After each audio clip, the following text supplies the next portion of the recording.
Quedan 3 semanas para las elecciones autonómicas en Galicia y lo que parecía una victoria muy fácil para el PP parece que se les está complicando. Ojo porque las encuestas que tiene el PP ahora mismo entre manos son un poco para echarse a temblar.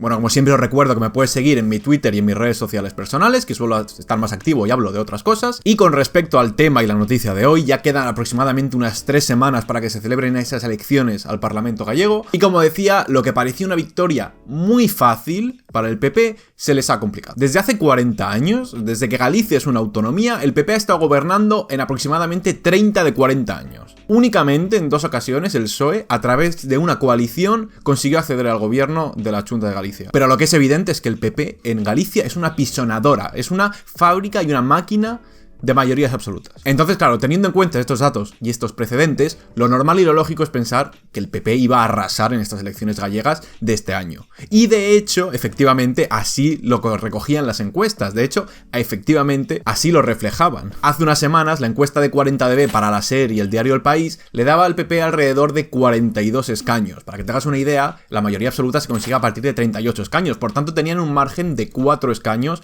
para lograr esa mayoría. Básicamente, el escenario era el mismo prácticamente en cuanto a número de escaños que en las últimas elecciones de 2020. Simplemente añadía el hecho de que el PSOE bajaba un poco en intención de voto y esa intención que bajaba el PSOE la subía el BNG. Pero es que después de esta encuesta, que con los datos en la mano el PP podría estar muy tranquilo con 42 escaños, pasaron cosas. Y han pasado cosas que han cambiado la proyección de las encuestas. Como todos sabéis, hace unas semanas ya apareció la crisis de los pellets, ¿no? Las bolitas de plástico que aparecieron en la playa, en las playas gallegas, y esto efectivamente ha sentado fatal y ha perjudicado, ya ha trastocado todos los planes de la campaña electoral del PP. Independientemente de quién tiene la autoridad, quién debe actuar, si el gobierno central, el autonómico, o si cómo se ha gestionado la crisis, si bien o mal, independientemente de cómo quieras verlo o cómo te posiciones al respecto, lo que es evidente es que esto es un problema para cualquier gobierno del color que sea en estos momentos. O sea, que te estalle una crisis de este tipo a 3 semanas o a un mes de que se celebren las elecciones es lo peor que te podía pasar. Y más cuando desde el PP decían que ellos querían una campaña de perfil bajo, ¿no? Una campaña sin hacer mucho ruido, a asegurar y a conseguir esa mayoría.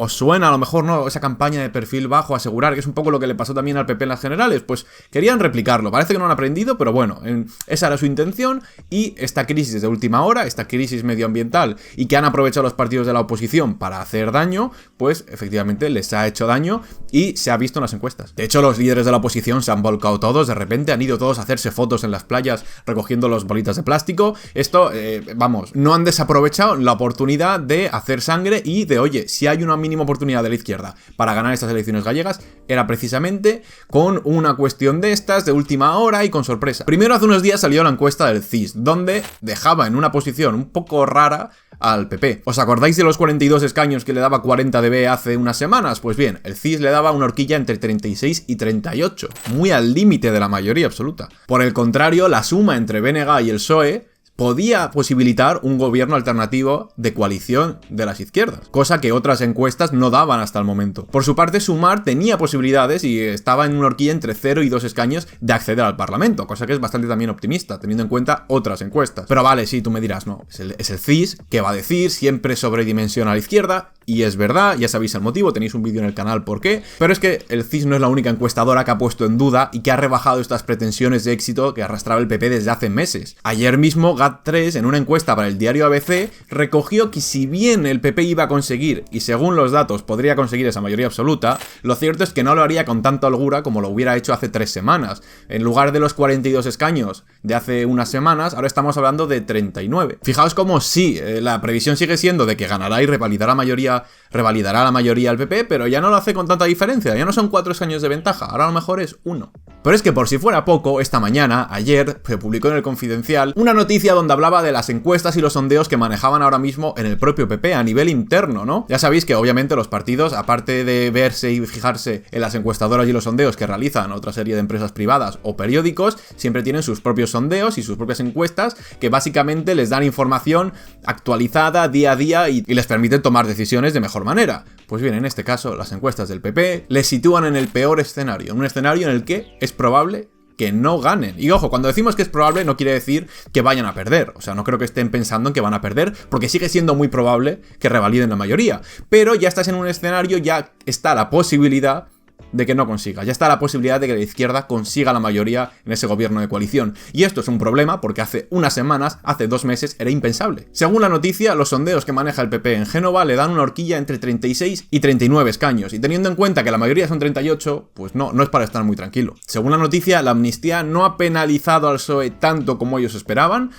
Y a ver, no entiendo cómo te puede sorprender si llevamos 5 meses en los que la amnistía no ha penalizado nada al PSOE. Pero bueno, independientemente de eso, también dicen que les ha obligado un poco los últimos acontecimientos y las vinculaciones de Rajoy con la Operación Cataluña, ya les ha obligado un poco a repensar esos mítines y a lo mejor ocultar un poco más la figura de Rajoy. En cualquier caso, las encuestas han cambiado y lo que parecía una mayoría absoluta y aplastante para el PP, ahora mismo no lo es. Y esto ya no es porque lo diga el CIS, ya no es porque lo diga GAT3 o 40DB, es que los propios sondeos y las propias encuestas que maneja el PP ya les hacen temer, o por lo menos considerar un escenario en el que pueda haber sorpresa. Obviamente la izquierda ha aprovechado esta fisura, este punto débil y esta casualidad, ¿no?, que pasa de repente a última hora y ha puesto todo...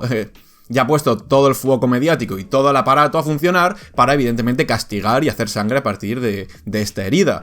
¿Cuál es el problema de la izquierda? Pues que también va a ir muy fragmentada, ¿no? Vamos a tener a 4 partidos de izquierdas que se van a presentar en las elecciones gallegas. Van a haber más, ¿no? Pero obviamente dentro de los generales pues te va a estar tanto el BNG como el PSOE, como Sumar y como Podemos. Estos últimos muy criticados, tanto Sumar como Podemos, porque como hemos visto en la mayoría de previsiones y en la mayoría de encuestas no se les da apenas la posibilidad de entrar y de conseguir un escaño y de conseguir representación. Por tanto, se les ha criticado mucho por haber decidido presentarse, aún sabiendo que era muy difícil sacar un escaño y pudiendo esto perjudicar a candidaturas más grandes como el BNG o el PSOE. La encuesta más optimista la da entre 0 y 2 escaños a Sumar, a Podemos imposible, a Vox tampoco, pero lo normal sería que Sumar no consiguiera ningún escaño. Si consiguen uno ya sería un éxito. Y es que si miramos los datos de hace unas semanas de la encuesta de 40DB sobre el grado de conocimiento de los candidatos, vemos como tanto la candidata de Sumar como la candidata de Podemos son apenas conocidos. O sea, la candidata de Podemos apenas es conocida por un 13% de los electores gallegos. Y Marta Lois, la candidata de Sumar, si bien había sido portavoz del Parlamento en el Grupo Sumar,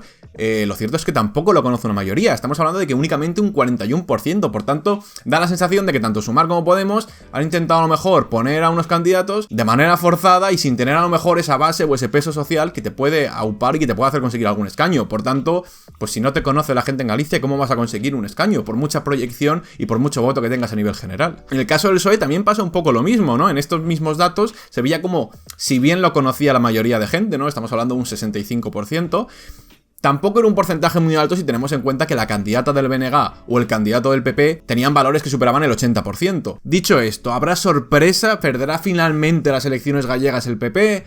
Pues a ver, yo lo sigo viendo muy complicado y creo que lo más lógico y ahora mismo lo más probable sigue siendo que obtenga la mayoría absoluta.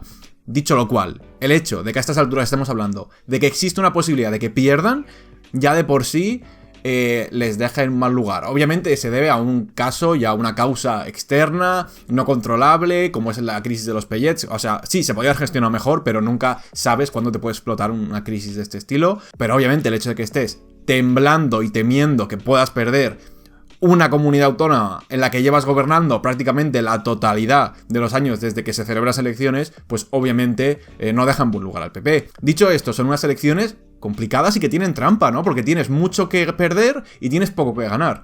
Si ganas, bueno, has revalidado una comunidad autónoma, una mayoría absoluta, que llevas consiguiendo y amasando años tras años, por tanto no tiene tanto mérito, no te da tanto poder, pero ojo como la pierdas, porque como pierdas las elecciones gallegas, a ver qué líder del PP aguanta eso. Ojo con la posición de Feijóo. Si el PSOE en sus horas bajas, después de haber aprobado una amnistía, después de haberse comido el haber pactado con Junts a nivel nacional, te gana las elecciones gallegas, es para coger y retirarte. Que ojo, no tiene por qué ser culpa de Feijóo, ¿no? Que haya pasado todo esto, que pierdas en Galicia. Pero bueno, alguien tiene que asumir responsabilidades y yo creo que si el PP pierde estas elecciones es para retirarse todos. Pero ya no solo Feijóo, sino para que se retire el PP. Ya veremos de todas formas cómo siguen evolucionando las encuestas de cara a estas últimas semanas. Sí que es verdad que parece que la crisis de los pellets mediáticamente ha quedado un poco en un segundo plano, ¿no? Ya llevamos a lo mejor días y semanas en las que no se está hablando tanto, por tanto puede beneficiar iniciar el PP y a lo mejor dentro de 2 semanas nadie se acuerda, volvemos a las mismas encuestas de hace 4 semanas y el PP consigue 43 escaños. O sea que bueno, esto es una opción también y es muy probable. Así que nada, déjame en los comentarios cuáles son tus previsiones, cómo has vivido todas estas encuestas, toda esta evolución y esta crisis del PP gallego. Acuérdate de suscribirte si no lo estás y nos vemos en el próximo vídeo.